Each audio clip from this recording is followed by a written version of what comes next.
Yes boys and girls कसकाई भाइयों और बहनों, चलिए शुरू करते हैं। कैसे हो सब लोग? एक मिनट, स्ट्रेच लग रहा है नहीं?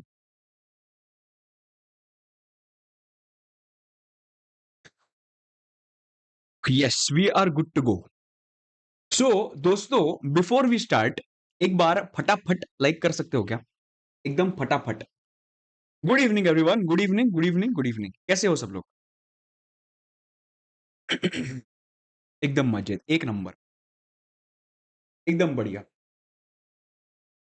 हम लोग लेंगे अभी जीएसटी लायबिलिटी का भी क्वेश्चन आएगा और टोटल इनकम के भी क्वेश्चन आएंगे। 5 या 6 तारीख को आएंगे, ठीक है? हम तो यूट्यूब पे करेंगे। ओके, चलो, let's not waste any further time, let's begin with the session. मुझे 1 मिनट देना, हम लोग फटाफट स्टार्ट कर लेते, ठीक है? वेस्ट नहीं करते टाइम।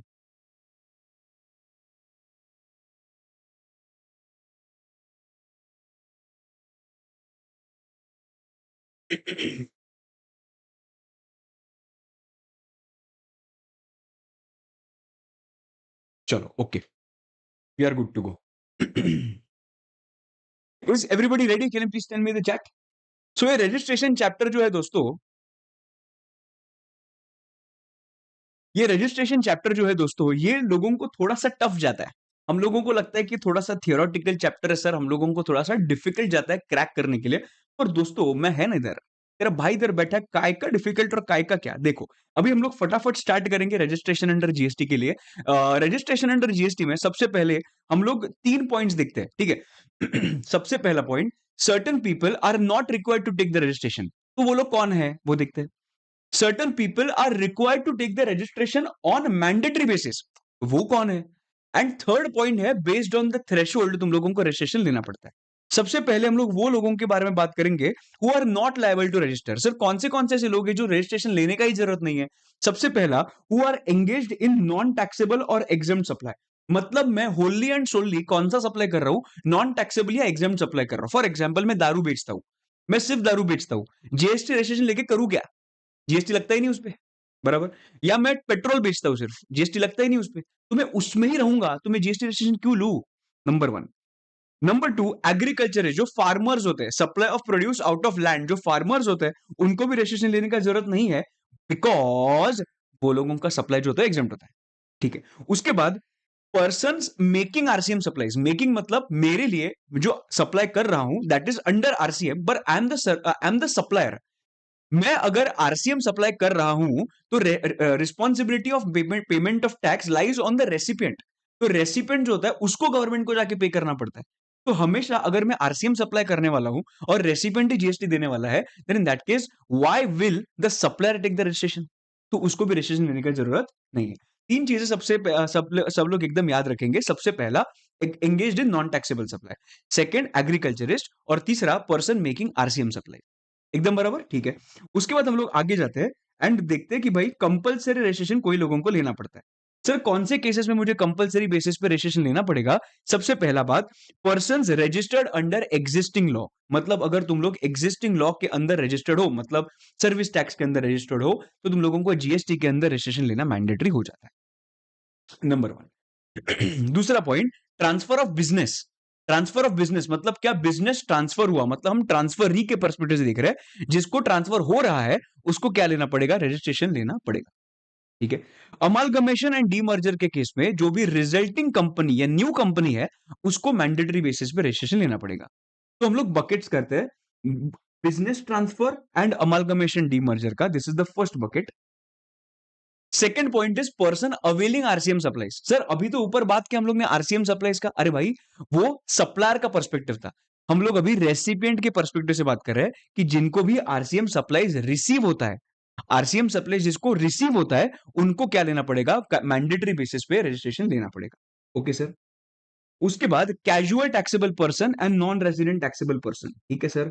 ये सेकंड बकेट हो गया, एकदम बराबर, ठीक है? उसके बाद बात करते हैं ई कॉमर्स ऑपरेटर्स। अभी ई कॉमर्स ऑपरेटर्स जो टीसीएस कलेक्ट करता है, बराबर, या वो ई कॉमर्स ऑपरेटर्स जो 9(5) के अंदर मैंडेटरी बेसिस पे रजिस्ट्रेशन लेता है, सॉरी 9(5) के अंदर they pay the GST to the government. वो कौन सा भी ई-कॉमर्स ऑपरेटर हो। नंबर 1 ई-कॉमर्स ऑपरेटर जो टीसीएस कलेक्ट करता है, उसको भी मैंडेटरी बेसिस पे रजिस्ट्रेशन लेना पड़ेगा। और दूसरा जो 9(5) के अंदर स्पेसिफाइड ई-कॉमर्स ऑपरेटर में आता है, उनको भी रजिस्ट्रेशन लेना पड़ेगा। अभी ये जो ई-कॉमर्स अभी मैं फर्स्ट पॉइंट के बारे में बात करता हूं कि there is one supplier who is supplying the goods through this e-commerce operator जो टीसीएस कलेक्ट करता है, बराबर। तो वो जो सर्विस प्रोवाइडर है ना, मतलब जो सप्लायर है ना, उसको भी मैंडेटरी बेसिस पे रजिस्ट्रेशन लेना पड़ता है।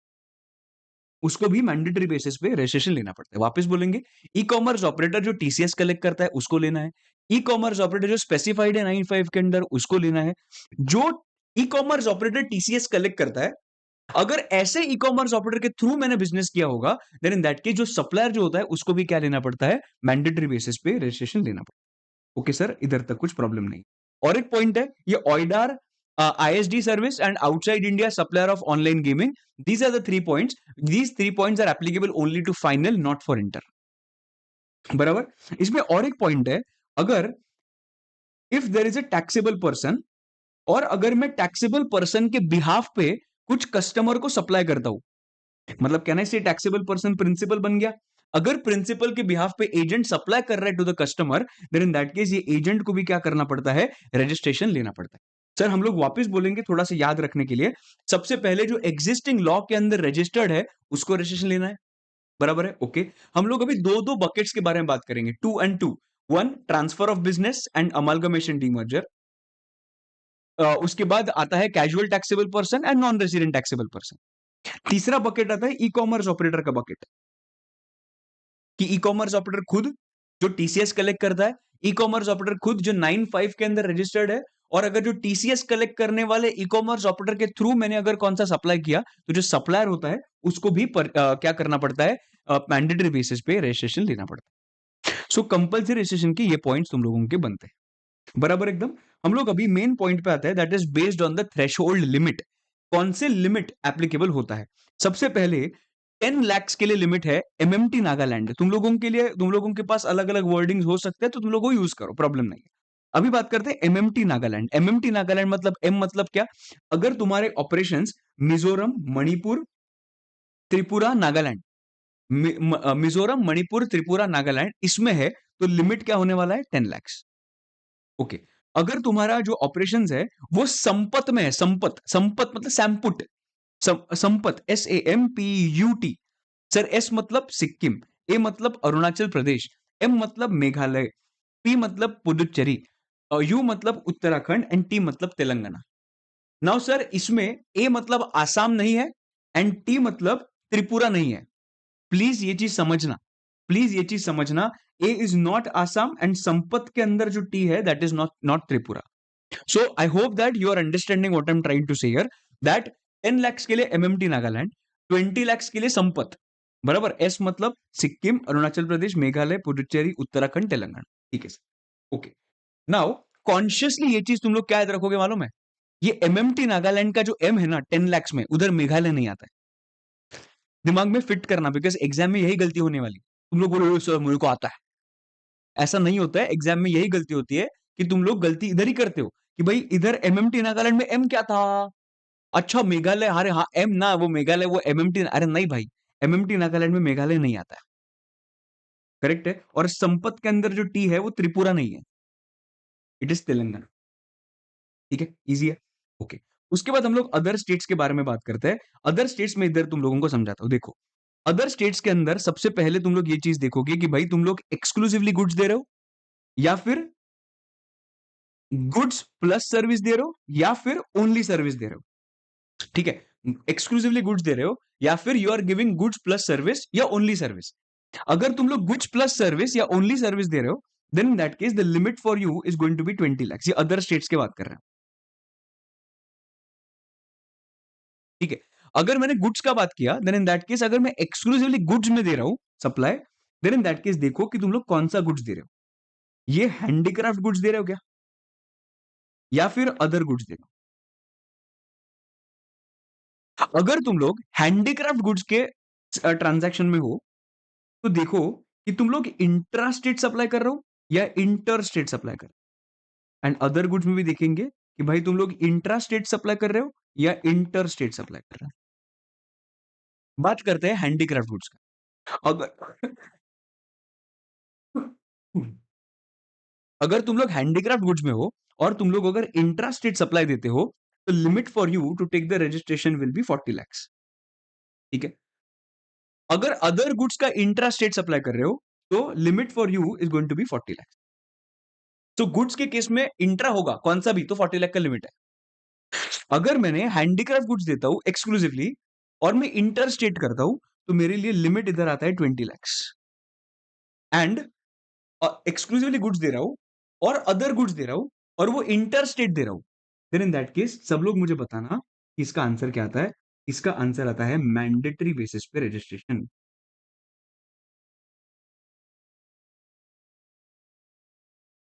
इसका आंसर क्या आता है, मैंडेटरी बेसिस पे registration.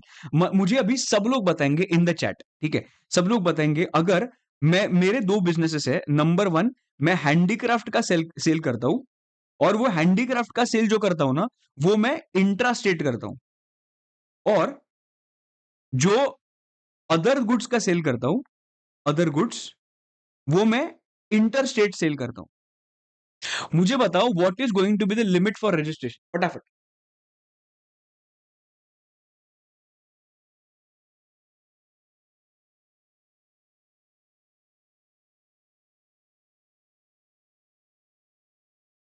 So limit for registration is going to be no limit. क्यों? बिकॉज मैं अदर गुड्स का इंटर स्टेट सेल कर रहा हूं, इसके वजह से नो लिमिट। अंडरस्टैंडिंग? सो इधर प्लीज याद रखना, इंटर स्टेट हो रहा है ना, इसके वजह से नो लिमिट। ठीक है। और एक चीज तुम लोगों को बताना चाहता हूं कि अगर मेरा सप्लाई है गुड्स प्लस सर्विस का, किधर से भी, अदर गुड्स हो, अदर स्टेट्स हो, या कुछ भी हो, गुड्स प्लस सर्विस का सप्लाई है या फिर ओनली गुड्स का सप्लाई है, ये एमएमटी नागालैंड हो, संपत हो, या अदर स्टेट्स हो, अगर इसमें से कुछ भी इंटर स्टेट होता है, जिधर गुड्स आते हैं, गुड्स जिधर भी गुड्स का मेंशन होता है, और वो जब भी इंटर स्टेट होता है, खेल खत्म, मैंडेटरी बेसिस पे registration other than handicraft goods. Handicraft छोड़ दे, अदर गुड्स का बात करते हैं। जिधर भी गुड्स का मेंशन आता है, वो एमएमटी नागालैंड के गुड्स हो या संपत के गुड्स हो या फिर अदर स्टेट्स के गुड्स हो, जब भी गुड्स का बात आता है इंटर स्टेट, मैंडेटरी बेसिस पे रजिस्ट्रेशन। सब लोगों को याद रहेगा कि नहीं रहेगा, प्लीज मुझे बताना। सब लोगों को ये चीज याद रहनी चाहिए दैट गुड्स का जब भी मेंशन आता है और इंटर स्टेट होता है, तभी मैंडेटरी बेसिस पे क्या होता है, रजिस्ट्रेशन होता है। और बी इट संपत, बी इट एमएमटी नागालैंड, और be it other state. I hope you are clear, please don't make mistakes in this. उसके बाद कुछ नोटिफाइड गुड्स है। मेरा धंधा क्या है, मेरा धंधा नोटिफाइड गुड्स बेचने का है। मैं इंट्रा स्टेट नोटिफाइड गुड्स बेचता हूं महाराष्ट्र में। महाराष्ट्र में इंट्रा स्टेट नोटिफाइड गुड्स बेचता हूं। सर 40 लाख ना, नहीं, नोटिफाइड गुड्स के लिए भले वो इंट्रा स्टेट हो, भले वो गुड्स हो, बट तो भी लिमिट उन्होंने 40 लाख नहीं रखा, उन्होंने लिमिट बोला 20। उन्होंने लिमिट कितना बोला, 20 लाख। मैक्सिमम 20 लाख ही मिलेगा। और अगर तुम लोग एमएमटी नागालैंड में रहोगे तो 10 लाख। सो कैन आई से, अगर एमएमटी नागालैंड होगा तो 10 लाख, संपत में होगा तो 20 लाख, एंड अदर स्टेट्स में होगा जो इंट्रा स्टेट है, वो 40 लाख नहीं, 20 लाख ही होगा maximum. I hope you are clear with the things which I have mentioned here. MMT Nagaland, Sampath and other states. तो ये ऐसे मैक्सिमम लिमिट्स तुम्हारे, तुम लोगों के लिए एप्लीकेबल है। ठीक है, ओके। उसके बाद प्रिंसिपल एजेंट के केस में एक चीज याद रखना। अभी इधर एक प्रिंसिपल है, इधर एक एजेंट है, इधर एक कस्टमर है। प्रिंसिपल ने एजेंट को कुछ सप्लाई किया एंड एजेंट ने कस्टमर को कुछ दे दिया। कस्टमर ने उसका पेमेंट एजेंट को किया 1 लाख का, और एजेंट ने वही पेमेंट 1 लाख का प्रिंसिपल को कर दिया। अगर मैंने तुम लोगों को पूछा प्रिंसिपल का टर्नओवर कितना आएगा, व्हाट विल यू से? ऑफ कोर्स प्रिंसिपल का टर्नओवर इज 1 लाख। ठीक है सर, इधर खेल खत्म। बट इसके साथ साथ वो एजेंट का भी टर्नओवर 1 लाख के, 1 लाख जो है वो एजेंट के भी टर्नओवर में आएगा।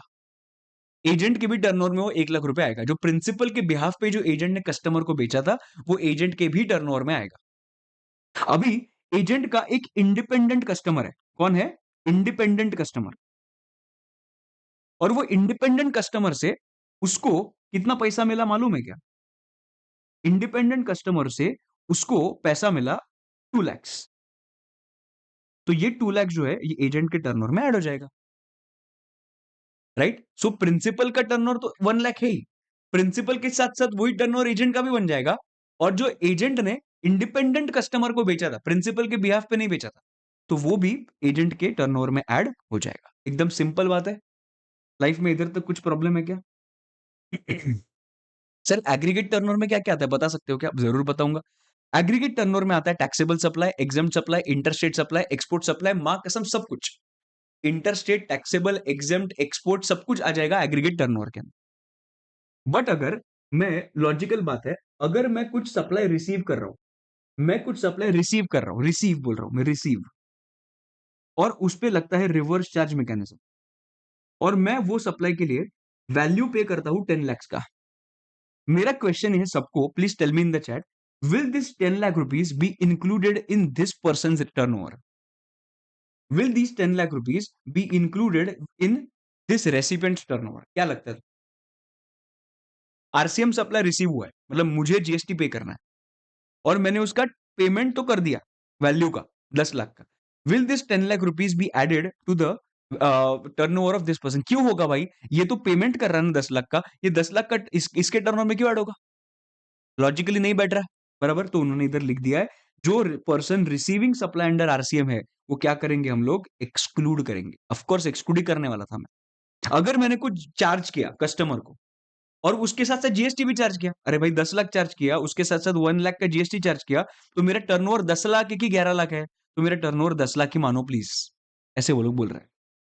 प्लीज 10 लाख ही मानना, ठीक है? तो ये मेरा कंप्लीट होता है फर्स्ट पॉइंट। अभी हम लोग जाते हैं आगे with the second point, that is procedure for registration. सब लोग इधर देखना, procedure I will try to explain you in very simple way, ठीक है?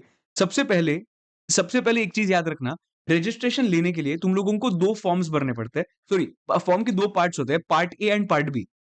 आरईजी 01 फॉर्म रहता है, उसके अंदर 2 पार्ट्स होते हैं। So first of all you will file part A, जिसके अंदर बेसिक इंफॉर्मेशन रहेगा, ठीक है? उसके बाद क्या जनरेट होगा मालूम है? वो सबसे पहले पार्ट ए फाइल होगा, जिसके अंदर तेरा नाम, कॉन्टैक्ट नंबर, ईमेल आईडी वो सब होगा। वो जो होगा, वो सीबीडीटी के डेटाबेस से वेरीफाई होगा। Central board of direct tax के डेटाबेस से वेरीफाई होगा तुम्हारा बेसिक इंफॉर्मेशन, ठीक है? अगर तो उनको लगा कि ये जेन्युइन आदमी है, देन इन दैट केस वो लोग क्या जनरेट करेंगे? टेम्पररी रेफरेंस नंबर जनरेट करेंगे। सिंपल बात, ठीक है? और ये जो टेम्पररी रेफरेंस नंबर है, you are going to put this temporary reference number while filing part B. मतलब temporary reference number becomes your key to file your part B, ठीक है? ओके, पार्ट बी जैसे फाइल होता है, वैसे वो चीज जाती है प्रॉपर ऑफिसर के पास। वो तुम्हारा जो केस होता है वो किधर जाता है? प्रॉपर ऑफिसर के पास जाता है, ठीक है? अभी proper officer can be satisfied with it और प्रॉपर ऑफिसर कैन से कि क्या यार, क्या इंफॉर्मेशन दिया है। देखो, अभी मैं इसको ना ऊपर लेता हूं और इसको भी मैं ऊपर लेता हूं। पार्ट बी फाइल हुआ, पार्ट बी फाइल होने के बाद वो किधर गया? प्रॉपर ऑफिसर के पास गया। सब लोग प्लीज इधर ध्यान देना, ठीक है? अभी जो प्रॉपर ऑफिसर है, वो क्या करता है? प्रॉपर ऑफिसर को, if proper officer is satisfied with the information, ठीक है, then in that case within 7 working days, within 7 working days satisfied होगा, देन इन दैट केस वो रजिस्ट्रेशन सर्टिफिकेट दे देगा। आराम से, ढंग से सुनना, जो भी लेक्चर कोई रिकॉर्डेड भी देखेगा, थोड़ा सा स्पीड कम करना, ठीक है? सो प्रॉपर ऑफिसर अगर सेटिस्फाइड होगा इंफॉर्मेशन से, तो within 7 working days registration certificate दे देगा। बट अगर वो सेटिस्फाइड नहीं होगा, तो वो सीधा रिजेक्ट नहीं करेगा। वो क्या करेगा मालूम है? वो भेजेगा एक show cause notice and he will ask for the clarification कि भाई ये बता जरा, मुझे इसमें कुछ डाउट्स है, मुझे बता कि इसका इंफॉर्मेशन क्या है। अभी ये कितने दिन के अंदर करेगा? विद इन 7 वर्किंग डेज करेगा, ठीक है? शो कॉज नोटिस दिया एंड क्लैरिफिकेशन मांगा। नाउ तुम लोग ने रिस्पॉन्स दिया या नहीं दिया वो मैटर करता। तुम लोग ने रिस्पॉन्स देने के लिए तुम्हारे पास 7 वर्किंग डेज है। तुम लोग ने रिस्पॉन्स दिया, रिस्पॉन्स नहीं दिया। अगर रिस्पॉन्स ही नहीं दिया, अगर रिस्पॉन्स ही नहीं दिया, प्रॉपर ऑफिसर बोलेगा तेल लेने जा, तेल लेने। मैं तुझे अभी अभी मैं तुम लोगों को रजिस्ट्रेशन नहीं लेने वाला हूं। आई am going to cancel the registration, I am going to cancel the registration. एकदम सिंपल है। बट अगर शोकॉज नोटिस दिया था, इतना प्यार से क्लैरिफिकेशन मांगा तुझे, तो विद इन 7 वर्किंग डेज दे देना भाई। अगर तूने दिया, तो इसमें भी 2 ऑप्शन होते हैं कि प्रॉपर ऑफिसर इज सेटिस्फाइड या proper officer is not satisfied. तो अगेन प्रॉपर ऑफिसर सेटिस्फाइड होगा तो वो क्या कर देगा, रजिस्ट्रेशन सर्टिफिकेट दे देगा, और अगर सेटिस्फाइड नहीं होगा देन इन दैट केस क्या करेगा, रिजेक्ट कर देगा और कैंसिल कर देगा। कैंसिल नहीं, सॉरी, रिजेक्ट बोलना चाहिए, कैंसिल नहीं, रिजेक्ट कर देगा। मैं तुम लोगों को 1 मिनट देता हूं, जस्ट ये रीड करना भाई, इतना ही है प्रोसीजर, इतना ही है। 1 मिनट देता हूं, रीड करना, आराम से करना। आयनमैन एक बार ना मेरे इसमें जाना, किधर, कम्युनिटी टैब में जाना और उसमें दिखना।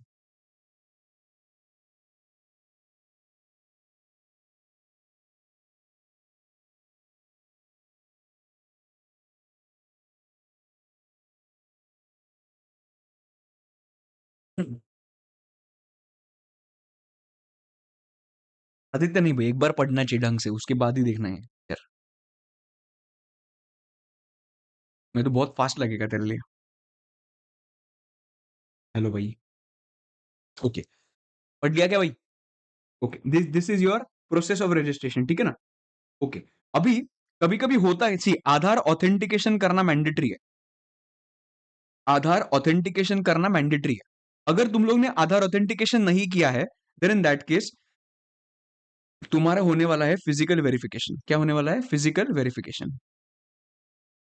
नाउ तुम लोग ही बताओ कि जब भी प्रॉपर ऑफिसर के पास केस जाता है, उसके पास कितने दिन होते हैं वेदर टू से यस और नो?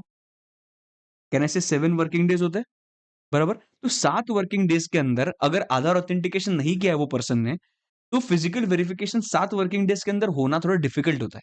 और इसके वजह से उन्होंने ये जो 7 डेज है ना, ये एक्सटेंड कर दिया, and they said physical verification करना पड़ेगा। और इसके वजह से प्रॉपर ऑफिसर के पास अभी 7 डेज नहीं है, अभी उसके पास कितने दिन है? 30 डेज है, 30 डेज। क्या है? 30 डेज है, ठीक है, इतना ही है। ओके। सर जब भी फिजिकल वेरिफिकेशन होगा, is it required that the authorise person should be physically present there? Not required.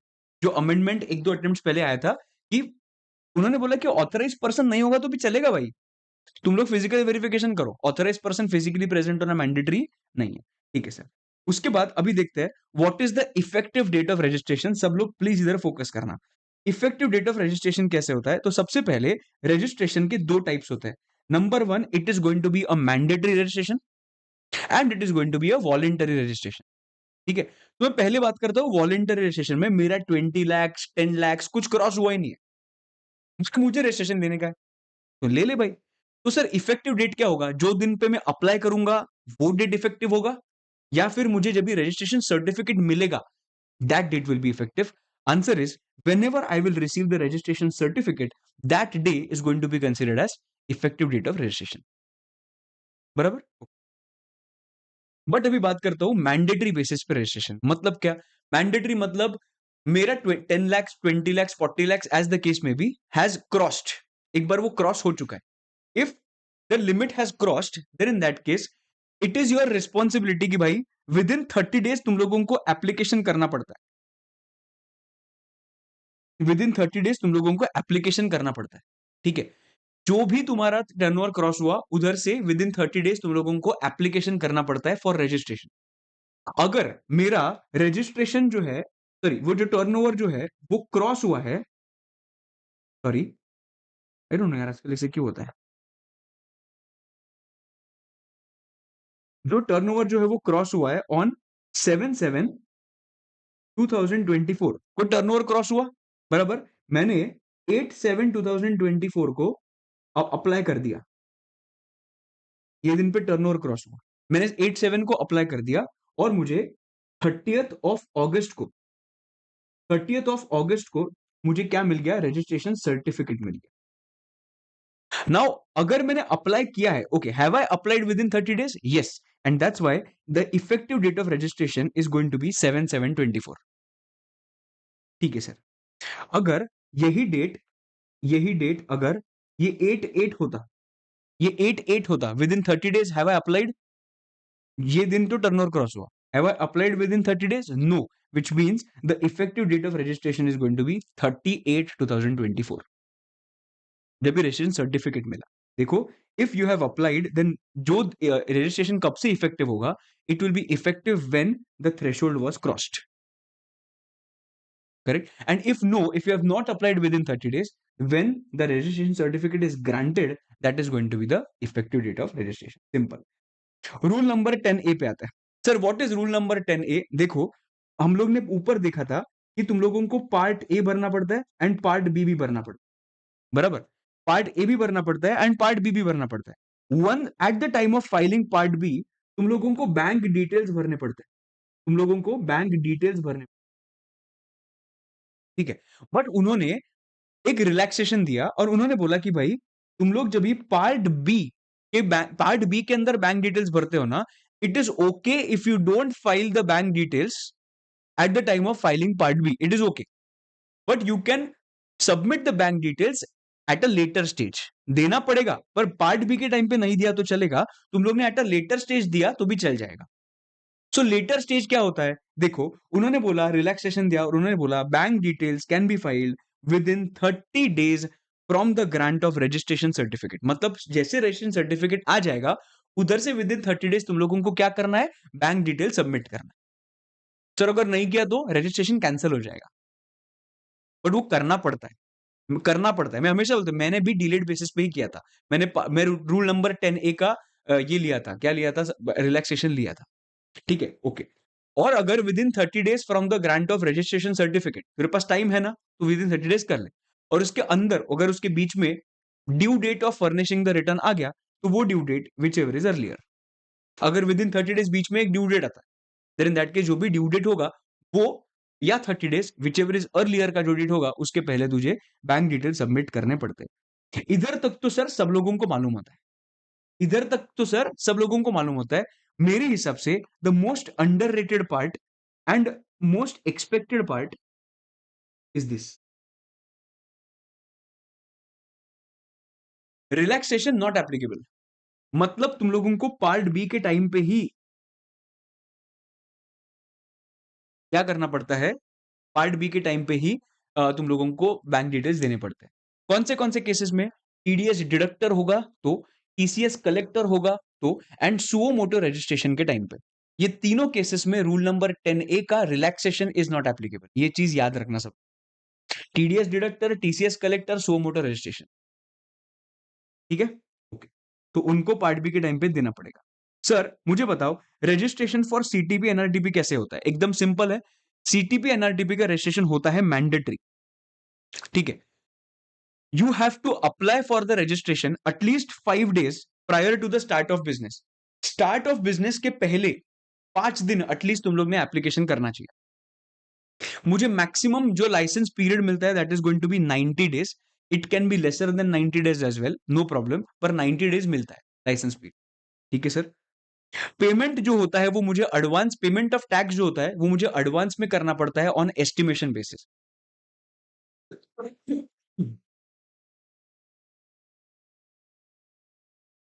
तो भी अभी फॉर एग्जांपल सीटीपी एनआरडीपी का रजिस्ट्रेशन मैंडेटरी है. एटलीस्ट 5 दिन पहले start of the business apply करना पड़ता है. मैक्सिमम लाइसेंस पीरियड 90 days है. और वो जो मैं धंधा करने वाला हूं उसका एस्टिमेशन बेसिस पे पहले ही मुझे एडवांस में पेमेंट ऑफ टैक्स करना पड़ता है. सर मुझे एक बात बताओ, ये जो 90 days आपने बोला, इसका एक्सटेंशन मिल सकता है क्या? यस, इसका एक्सटेंशन मिल सकता है ऑफ अनदर मैक्सिमम 90 days. और ये जो मैक्सिमम 90 days का एप्लीकेशन कर दिया ना, उसके साथ साथ मुझे इसका भी एस्टिमेटेड टैक्स लायबिलिटी पहले ही पे करना पड़ेगा.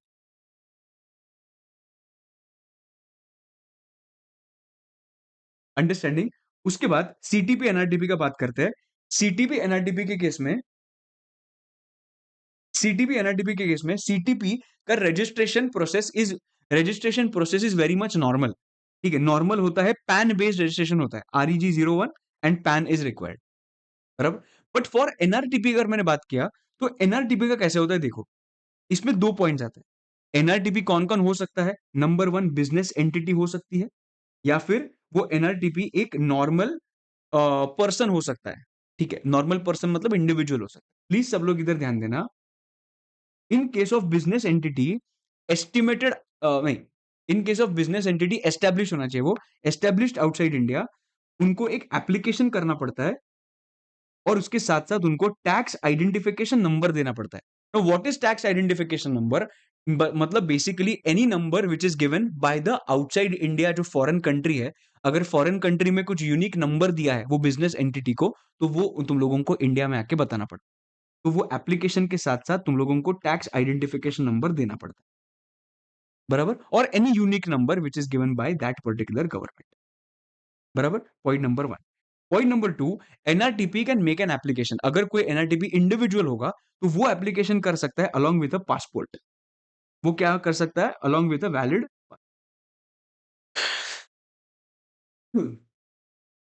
बराबर, ठीक है एकदम। और ये जो वैलिड पासपोर्ट होगा ना, मतलब बेसिकली वो इंडिविजुअल है। इधर ऊपर क्या था? वो एक बिजनेस एंटिटी था।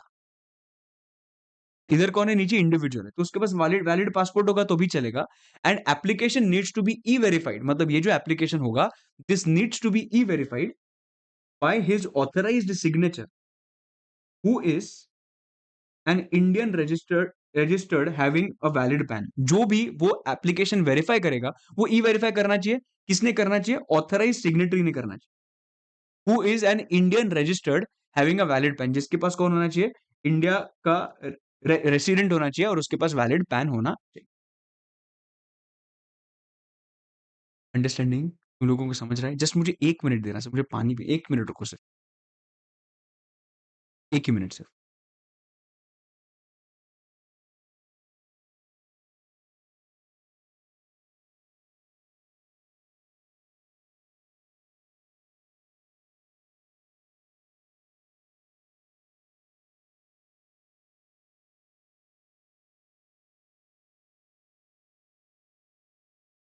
सॉरी। सो हाँ, सो अगर एंटिटी होगा तो application plus tax identification number, अगर पर्सन होगा तो वैलिड पासपोर्ट। और वो जो वैलिड पासपोर्ट है, मतलब जो एप्लीकेशन है, वो कौन ई वेरीफाई करेगा? ऑथराइज सिग्नेटरी, जो इंडियन रेजिडेंट है और जिसके पास क्या है? Valid pan. करेक्ट, एकदम बराबर। So this is your registration for CTP and NRTP. Simple एकदम। ओके, नाउ इधर आता है point amendment in the registration. Amendment, application नहीं, amendment. Sir what is the meaning of amendment in the registration? Please सब लोग इधर ध्यान देना। अभी तक हम लोग ने क्या क्या किया? इधर सामने देखना ना एक बार, इधर सामने देखना। अभी तक हम लोग ने देखा, there are some people who are not required to take the registration, ठीक है। There are some people who are mandatorily required to take the registration, ठीक है। उसके बाद based on the threshold some people will have to take the registration, ठीक है। Casual taxable, अच्छा ये हम लोग का हुआ नहीं ना, अच्छा सॉरी सॉरी, मैंने मिस हो गया मेरे से। कैजुअल टैक्सेबल पर्सन क्या होता है? कैजुअल टैक्सेबल पर्सन क्या होता है कि अगर कोई भी कैजुअल टैक्सेबल पर्सन होगा तो उसको मैंडेटरी बेसिस पे रजिस्ट्रेशन लेना पड़ता है। बट अगर वही कैजुअल टैक्सेबल पर्सन कोई हैंडीक्राफ्ट गुड्स का सप्लायर होगा, कोई हैंडीक्राफ्ट गुड्स का सप्लायर होगा, तो उसके लिए लिमिट उन्होंने डाल दिया, and that is going to be 20 lakhs और 10 lakhs as the case may be. See usually क्या देखा हम लोग ने? यूजुअली देखा जो भी कैजुअल टैक्सेबल पर्सन होगा उसको मैंडेटरी बेसिस पे रजिस्ट्रेशन लेना है। बट अगर ऐसा कैजुअल टैक्सेबल पर्सन जो सिर्फ हैंडीक्राफ्ट गुड्स बेचता है, उनके लिए लिमिट है 20 lakhs और 10 lakhs as the case may be. Easy, okay. उसके बाद नोटिफाइड गुड्स होंगे तो मैक्सिमम 40 lakhs होता नहीं है, वो 20 lakhs ही है। प्रिंसिपल एजेंट का पार्ट देखा, एग्रीगेट टर्नओवर क्या होता है वो भी देखा। उसके बाद एक प्रोसीजर फॉर रजिस्ट्रेशन देखा, पार्ट ए फाइल करो, टीआरएन जनरेट होगा, वो सब। उसके बाद एक जो फर्स्ट पॉइंट जो मैंने बोला तुम लोगों को, that is going to be first theory type of question, that is effective date of registration. Second point can be rule number 10A, ये तेरा सेकंड पॉइंट हो सकता है जो आ सकता है एग्जाम में। थर्ड पॉइंट कैन बी भाई, रजिस्ट्रेशन फॉर सीटीपी एनआरटीपी कैसे होता है, 5 दिन पहले, 90 डेज का मैक्सिमम पीरियड और वो सब। अभी बात करते हैं amendment in the registration. Please सब लोग इधर ध्यान दो, अमेंडमेंट इन द रजिस्ट्रेशन क्या है। अभी ये तुम लोगों के अटेम्प्ट का अमेंडमेंट नहीं है, दिस इज एन अमेंडमेंट अगर रजिस्ट्रेशन के अंदर कुछ चेंज करना है तो। That amendment can be in the core field और that amendment can be in a non core field. Sir core field मतलब क्या? बिजनेस का नाम चेंज करना है, या एड्रेस चेंज करना है, या फिर कोई स्टेक होल्डर्स निकल रहे हैं, या नए कुछ ज्वाइन कर रहे हैं, तो उसमें जो जो कोर फील्ड होता है ना, अगर कोर फील्ड में अमेंडमेंट हो रहा है, देन इन दैट केस तुम लोगों को अप्रूवल का रिक्वायर्ड है प्रॉपर ऑफिसर। तुम लोगों को अप्रूवल रिक्वायर्ड है प्रॉपर ऑफिसर, राइट। बट अगर नॉन कोर फील्ड में चेंज है, मोबाइल नंबर चेंज हो रहा है, ईमेल आईडी चेंज हो रहा है, देन इन दैट केस आपको अप्रूवल का रिक्वायरमेंट नहीं है। इसके लिए मेरे पास इसके लिए तो क्या अप्रूवल रिक्वायर्ड ही नहीं है ना, बट इसके लिए अप्रूवल रिक्वायर्ड है। तो मैं तुम लोगों को एक बहुत इजी वे बताता हूं टू रिमेंबर दिस। 15 15 7 7 15-15-7-7 सर ये क्या चीज है? 15-15-7-7 देखो, मुझे क्या करना है, मुझे अप्रूवल लेना है। सो प्लीज समझो कि जो दिन पे कुछ चेंज हुआ है, from the date of such change, within 15 days I have to make an application for the approval. ठीक है, once you receive, for example, you are the proper officer, I am the registered person. Within 15 days, I have to make an application to you for the approval. Now you have 15 days to either say yes or no, और तुम्हारे पास 15 days है टू सेंड अ show cause नोटिस इफ देयर इज एनी प्रॉब्लम। तो तुम लोग मुझे शो कॉज नोटिस दोगे विद इन 15 डेज। मेरे पास कितने दिन है? I have 7 days to respond to that show cause notice, right? And जैसे तुम लोगों को रिस्पॉन्स मिल जाएगा, उधर से 7 days के अंदर you are going to dispose of that response. Are you understanding कैसे है? 15-15-7-7 कैसे स्टार्ट हो रहा है? ऐसे ही इतना ही याद रखना तुम लोगों को, ये चार इस पे लेटर्स पे, अपने नंबर्स पे पूरा 4 सेंटेंसेस ड्राफ्ट कर सकते हो। Within 15 days I can make an application, within 15 days you can give the show cause notice, within 7 days I am going to respond to it, and within 7 days you are going to dispose of. That's it, this is your actual answer. You check any book, you check anything, you'll understand कि ऐसा ही है। Apply करना है within 15 days of change, वो लोग देंगे 15 days के अंदर शो कॉज नोटिस, मुझे रिस्पॉन्ड करना है विद इन 7 डेज, एंड वो जो रिस्पॉन्स आएगा प्रॉपर ऑफिसर के पास, उसके बेसिस पे वो डिस्पोज ऑफ करेगा विद इन 7 डेज। करेक्ट है? ये इधर रिस्पॉन्ड विद इन 7 डेज और रिसीट ऑफ रिस्पॉन्स है, वो रिस्पॉन्स वो डिस्पोज ऑफ कर दे। ठीक है सर, इधर ये भी समझ में आ गया। सर ये मेरा कौन सा थियोरी क्वेश्चन बनता है? ये मेरा 4th थियोरी क्वेश्चन बन सकता है अमेंडमेंट इन द रजिस्ट्रेशन का। Core field, non core field, एकदम दनादन हम लोग 6 से 7 सेंटेंस ऐसे ही लिख सकते हैं इसमें। ये ट्रिक मैंने तुम लोगों को रेगुलर प्रैक्टिस बैच में भी बहुत अच्छे से रुक रुक के समझा के बताया। नाउ ये 5th पॉइंट आता है, that is cancellation of registration. ये तुम लोगों को थोड़ा सा रटना पड़ेगा, ये तुम लोगों को थोड़ा सा रटना पड़ेगा भाई, और ये कुछ कर नहीं सकते, करना ही पड़ेगा वो। द पॉइंट इज कैंसलेशन क्यों होता है, बिकॉज मैं कितना भी पढ़ू तुम लोगों को याद नहीं रहेगा ये चीज। ठीक है, suo moto by registered person मतलब कैंसलेशन मैं खुद कर रहा हूं। बिजनेस डिसकंटिन्यू हुआ, बिजनेस ट्रांसफर हुआ, मतलब सोल प्रोपराइटर है, डेथ हो गया, डीमर्जर हुआ, मेरा धंधा ही ट्रांसफर हुआ गोइंग कंसर्न जैसा, कॉन्स्टिट्यूशन ऑफ बिजनेस चेंज हुआ, मतलब अगर कुछ कंपनी है तो उसका फर्म में कन्वर्ट हुआ। Registered person is no.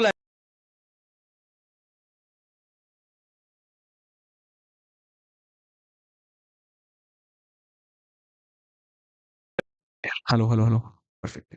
हाँ, तो मैं बोल रहा था, suo moto by registered person कौन कौन डिसकंटिन्यू कर सकता है, मतलब कौन कौन ये कर सकता है, क्या कर सकता है, कौन कौन खुद से जाके बोल सकता है कैंसिल करने का है। ठीक है, बिजनेस डिसकंटिन्यूड। ठीक है, हाँ हाँ, नो वॉइस, समझा समझा समझा।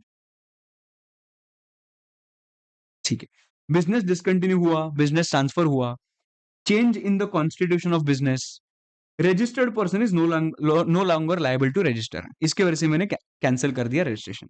अभी प्रॉपर ऑफिसर कैंसिल कर रहा है, ये जो पॉइंट है वो प्लीज एक बार क्या करोगे तुम लोग, अच्छे से पढ़ोगे। अभी मैं तुम लोगों को पढ़ता हूं तुम्हारे लिए, बट ऐसे याद नहीं रहेगा। You will have to spend some 7 to 10 minutes in this to remember this. ठीक है, business is not carried on from principal place of business. अरे बोला है कि इधर से धंधा करेगा तो उधर से करना धंधा, नहीं कर रहा है तू, तूने इनवॉइस इशू किया, पर इनवॉइस इशू करने के जो प्रोविजन थे वो वायलेट कर दिए। तूने रूल नंबर 10A बराबर फुलफिल नहीं किया, विद इन 30 डेज तुम लोगों को देना पड़ता है, और नहीं दिया तुम लोग ने। तूने आईटीसी गलत अवेल किया, तूने जीएसटीआर 1 एंड जीएसटीआर 3B में मिसमैच है, there is a mismatch. Business commenced, business not commenced, actually business not commenced within 6 months, 6 महीने के अंदर बिजनेस तूने कमेंस ही नहीं किया। अभी जीएसटीआर 4 जो है ना कॉम्पोजिशन स्कीम के लिए, this is for composition scheme, अगर नहीं लिखा होगा तो लिखना, this is for composition scheme. अगर कॉम्पोजिशन स्कीम के अंदर जो भी उसका रिटर्न का ड्यू डेट होता है, जो अभी तो रिटर्न रिटर्न का ड्यू डेट क्या है, 30th of June of the next financial year, उसके 3 महीने के अंदर अगर तुम लोग ने, डिले तो हो गया 36 के पहले, तुम लोग ने कॉम्पोजिशन स्कीम नहीं फाइल किया, उसका रिटर्न फाइल नहीं किया, और वो डिले हुआ 3 महीने से भी ऊपर, तो तुम्हारा क्या हो जाएगा, रजिस्ट्रेशन कैंसिल हो। प्लीज प्लीज प्लीज ये तुम लोग अच्छे से पढ़ के रखना। ठीक है, ओके, मेरा रजिस्ट्रेशन कैंसिल हो गया भाई, मेरा रजिस्ट्रेशन कैंसिल हो गया। मैं बोल रहा हूँ कि सर प्लीज कैंसिल मत करना, कैंसिल मत करना, कैंसिल मत करना, कैंसिल मत करना। गवर्नमेंट बोल रहा है कैंसिल कर दिया भाई, कैंसिल कर दिया। अभी अगर मेरा रजिस्ट्रेशन कैंसिल किया है पर मुझे ऐसे लगता है कि it should not have cancelled, it should not have got cancelled, then in that case what will I do? I will file और रिवोकेशन एप्लीकेशन। क्या कर रहा हूं मैं? Revocation application.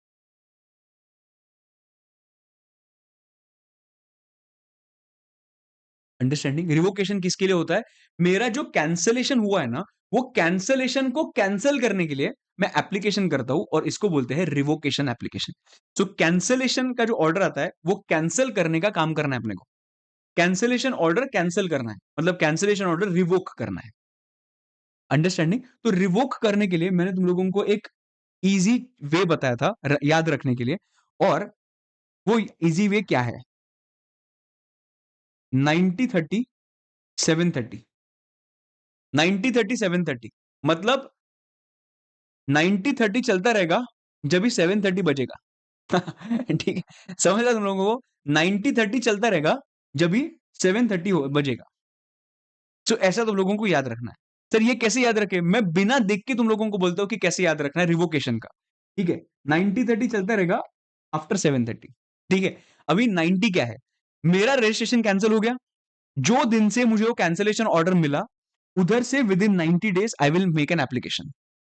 बराबर? अगर कुछ पूछना होगा तो within 30 days this person will ask for the show cause note, give a show cause notice and ask for the clarification. Within 7 days you are going to respond to that particular show cause notice. And एक बार तूने response दे दिया, उधर से within 30 days तू क्या करने वाला है? Within 30 days proper officer is going to dispose of your application. वापस बोलता हूं, सब लोग ध्यान दें। 90 डेज के अंदर रजिस्टर मतलब कैंसिलेशन होने के बाद विद इन 90 डेज मुझे क्या करना है? एप्लीकेशन करना है रिवोकेशन। विद इन 30 डेज वो क्या करेगा? विद इन 30 डेज वो शो कॉज नोटिस देगा अगर लगा तो। Within 7 days I need to respond to that show cause notice. And एक बार तुम लोगों को रिस्पॉन्स मिल गया, उधर से विद इन 30 डेज तुम लोग क्या करने वाले हो? डिस्पोज ऑफ करने वाले हो द रिवोकेशन एप्लीकेशन। तो बेसिकली 90-30-7 ये चार जो मैंने नंबर्स दिए उसके बेसिस पे चार सेंटेंसेस तुम लोग ड्रॉ कर सकते हो इसमें। और ये अपना क्या है? ये अपना स्ट्रेंथ बनाओ, ये अपना स्ट्रेंथ बनाओ सब लोग। अंडरस्टैंडिंग? ओके। अभी आ जाओ सस्पेंशन पे। अभी लास्ट पेज है, ध्यान देना। सस्पेंशन कभी होता है? देखो, अगर गवर्नमेंट को लगा कि भाई इसमें कुछ तो गड़बड़ है, तो गवर्नमेंट क्या करेगा? सीधा कैंसिल कर देगा क्या? तेरा रजिस्ट्रेशन कुछ गड़बड़ हो तो? नहीं भाई, रजिस्ट्रेशन कैंसिल करने के पहले वो भी अपने एंड से क्या करता है? कुछ तैयारी करता है, या फिर they do some research and development. तो बेसिकली जैसे उनको लगा कि कुछ तो गड़बड़ है, वो कैंसिलेशन प्रोसीडिंग्स स्टार्ट करेंगे और उनको समझा, they are sure that there is some kind of गड़बड़, देन कैंसिलेशन ऑर्डर पास करेंगे। So from the date on which cancellation proceedings have been initiated till the cancellation order is passed, वो जो period है वो होगा suspension का period. और एक बार ये कैंसिलेशन ऑर्डर पास हो गया ना, तो सस्पेंशन कट हो जाएगा और वो क्या हो जाएगा? अभी रजिस्ट्रेशन कैंसिल हो जाएगा। So suspension period will end when the cancellation will start. Suspension period will end when the cancellation will start. पीजी एकदम डिटेल में समझ रहे हैं सब लोगों को? Perfect. Okay. During the suspension तीन चीजें तुम लोग नहीं कर सकते। Number one, no taxable supply, taxable supply नहीं दे सकते। Number two, no GST return to be furnish, तुम लोग रिटर्न फर्निश नहीं कर सकते और तुम लोगों को रिफंड भी नहीं मिलेगा। ठीक है, ओके। नाउ लॉजिकली सस्पेंशन हम लोग समझेंगे। अगर मैं सुओ मोटो कैंसिलेशन कर रहा हूं, मैं सुओ मोटो कैंसिल कर रहा हूं, मैं क्या बोल रहा हूं? मैं सुओ मोटो कैंसिल करना है मुझे। तो तुम लोग मुझे बताओ कि उसका एंड डेट क्या होगा सस्पेंशन का? वो लोग एग्जाम में क्या पूछेंगे मालूम है? सस्पेंशन का पीरियड एक्सप्लेन करो। End date we know, date of order of cancellation. But suo moto registration है मेरा और मैं सुओ मोटो कैंसिलेशन कर रहा हूं, तो जो दिन पे मैं कैंसिलेशन का एप्लीकेशन करूंगा, can I say suspension will start from that date? Everybody, can I say suspension will start from the day on which I will make an application for suspension? Exactly. तो date of submission of application till the cancellation proceedings are completed, this is going to be the suspension period in case of suo moto cancellation. ठीक है, अभी तुम लोग बताओ अगर proper officer उठ के कैंसिल कर रहा है, अगर प्रॉपर ऑफिसर उठ के कैंसिल कर रहा है, तो जो दिन को प्रॉपर ऑफिसर को लग रहा है कि कैंसिल करना है, from that date till the cancellation proceedings are completed. So date determined by proper officer till the cancellation proceedings are completed, that period. Date determined by PO till the cancellation proceedings are completed. एकदम बराबर. Okay. Now आधार authentication का कुछ बात है और उसके बाद में एक छोटा अमेंडमेंट डिस्कस करूंगा इसमें. ठीक है. ये कुछ नहीं है, ये एक बार रीड करके रखना है कि भाई आधार ऑथेंटिकेशन जो होता है वो क्या, इसमें किसको किसको करना पड़ता है आधार ऑथेंटिकेशन. प्रोप्राइटरशिप फर्म होगा तो प्रोप्राइटर, पार्टनरशिप फर्म होगा तो पार्टनर, एचयूएफ होगा तो करता. तो ये एक बार क्या है तुम्हारा रीड वंस. बट मुझे लगता है एग्जाम क्वेश्चन में ये आ सकता है कि भाई किसको किसको आधार ऑथेंटिकेशन रिक्वायर्ड नहीं है. ये छोटे छोटे पॉइंट्स पे ना टारगेट करना, ये छोटे छोटे पॉइंट्स पे टारगेट करना तुम लोगों को आंसर क्वेश्चन में आ जाएगा ना, लिखने हो जाएगा. देखो कभी भी पेपर सेट होता है ना, वो फेल करने के लिए पेपर सेट होता है, पास करने के लिए नहीं होता है. So always focus on the smallest of the small points which are there in the chapter. ठीक है, बिकॉज उसमें से क्वेश्चन आने का चांस है. सर किसको किसको Aadhaar authentication not required. Number one, जो सिटीजन ऑफ इंडिया ही नहीं है, जो सेंट्रल गवर्नमेंट और स्टेट गवर्नमेंट डिपार्टमेंट है, या local authority, statutory body, PSU, जिसके पास यूनिक आइडेंटिफिकेशन नंबर है, उनको किसी को भी आधार ऑथेंटिकेशन रिक्वायर्ड नहीं. प्लीज ये चीज अच्छे से करके जाना एग्जाम के लिए. ठीक है, 5-6 पॉइंट्स आने चाहिए लिखने के लिए. मेरे हिसाब से most expected question is this.